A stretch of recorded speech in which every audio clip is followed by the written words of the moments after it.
G'day mates, thanks for tuning in. It's Saturday here in Melbourne, lovely day, lovely summer's day. I'm just having myself a little G&T, settling into the afternoon. I'm gonna have a few pizzas, should be good. Now there's one question I've been getting asked a lot on the Facebook group lately, and that is, can you use one of these tiny little travel CPAP machines as your main CPAP? That is, not bother with one of these big boys, just have the little travel one at home. And I thought I'd just do a little video and have a little talk about it. Now the short answer is yes, you can. However, there's a few things you need to consider if you're wanting to use a travel CPAP machine as your main unit at home. And I thought we'd talk about that today. Now, just before we start, I want to tell you this. Both these machines here, the AirSense 11, old Amy Sue, Neighbour May, the AirMini, both have the same turbine, the same blower inside them. And also, the DS2 and the DreamStation Go, which has now been recalled, also have the same turbine and blower. So in terms of the motor, the heart of the device, they're the same. So that part doesn't really change. But the thing that really does change is the humidification, the heated humidification, which is important. It's going to alleviate congestion and alleviate the dryness. So that's important. And also the noise. They're the main two. And we'll start with the noise, I think. So when it comes to the noise, like I said, both machines here, same turbine. The turbine's the part that creates the noise. You know, it's as it's pulling in the air and pushing out the air, as it's spinning, it's creating that cavitation, creating that noise. And that is why, my friends, we have the sound abatement foam. So the difference between these two devices in terms of the noise level, this one's much noisier, is that the DS2 here has that turbine casing that has all the sound abatement foam, albeit the new silicone version foam. And the DS2 here was recalled because it had a tiny, tiny little piece of that polyester, polyurethane foam inside it. But that's the difference there in terms of the noise. So the noise is a bit more in this device because it has less foam. So that's one thing to consider. And once again, with the AirMini and Amy Sue, there's no foam in the AirMini.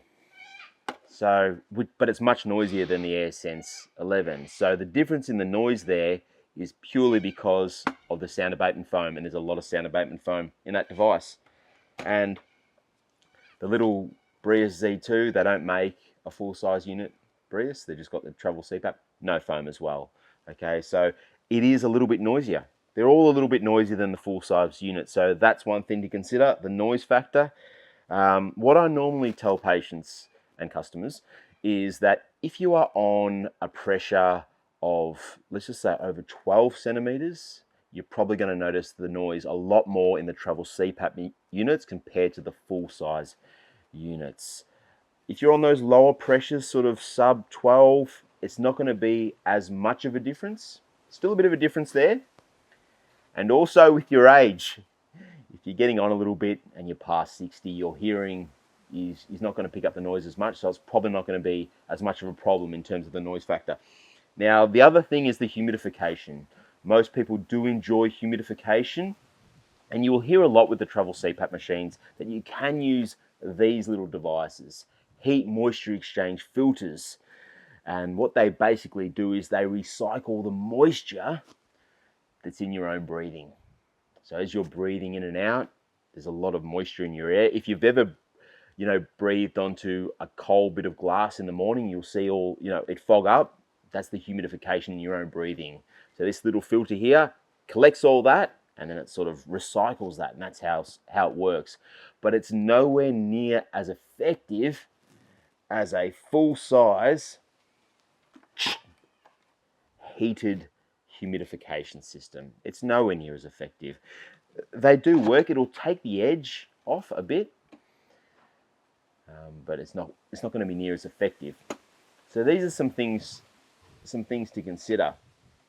But apart from that, when it comes to the actual therapeutics of the therapy, that doesn't make much sense. But when it comes to treating your sleep apnea, it's really going to do the same. Same turbine, same sort of algorithms. And there's a few other little things as well. You might not have a screen on your device. You might not have all those cellular capabilities, all those wireless capabilities. You'll probably get Bluetooth, but you're not going to be able to sort of send data via the cell towers. And a few other little things, but the main two things there are the noise and the humidification. So if you are thinking about it, I would certainly recommend that you try it first before you buy, especially if you've never tried CPAP therapy before. And 90% of people will use the travel CPAP machines as an auxiliary unit. They'll have a main unit beside the bed of a night, and then when they want to go traveling, when they want to go camping, they can just grab one of these little travel CPAP machines. They're great with batteries and so small, lightweight. You can put it in your backpack and away you go to your girlfriend's house or wherever you want to go. Anyway, guys, look, I'll leave it at that. It's Saturday, so there's better things to be doing, let's be honest. But I hope you're all safe and well. I do want to give a shout out right now to my first ever member of the channel. I know a lot of you are subscribers, but this is the little membership thing that I've got going on now. So if you want to become a member, just click the link above. North Boy, my friend, and he's a best mate member as well. North Boy, thank you so much, mate. I look forward to giving you a few extra perks as we go along on this journey together. As always, guys, thanks for watching. Have a great sleep, and I'll see you soon. Cheers.